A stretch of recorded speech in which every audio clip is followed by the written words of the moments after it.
Hi guys, in this video I'm gonna talk about how to make a vision board on Canva.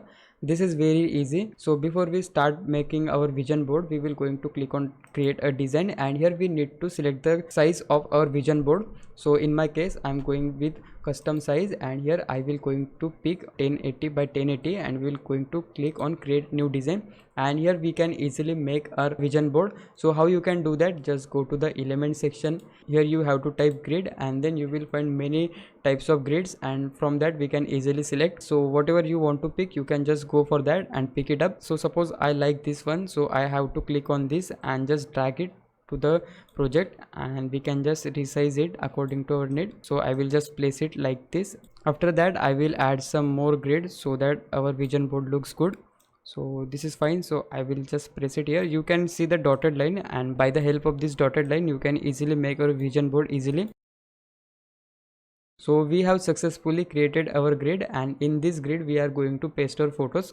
So how we can do that, just go to the upload section, and we can easily upload our photos on Canva, and we can easily put them on the grid or whatever you can call this vision board. So suppose I want to add this photo, so what I can do, just drag this and press it here. So now my photo is uploading here, and after the photo is uploaded we can easily drag the photo and paste it to the grid. So this is how you can easily add your photos. So this time I'm going to add from photos section. So this is photo I want to add, I can just go for that. This photo I want to add, I can again have to click on the photo and drag it.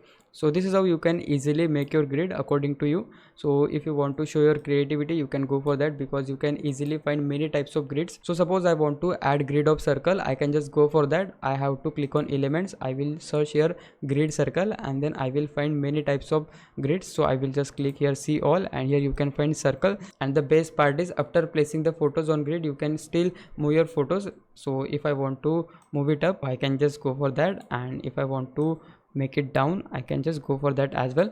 So this is how you can easily make your vision board according to you. And if you like this video, please consider subscribing my YouTube channel. Thank you so much for watching. Bye bye.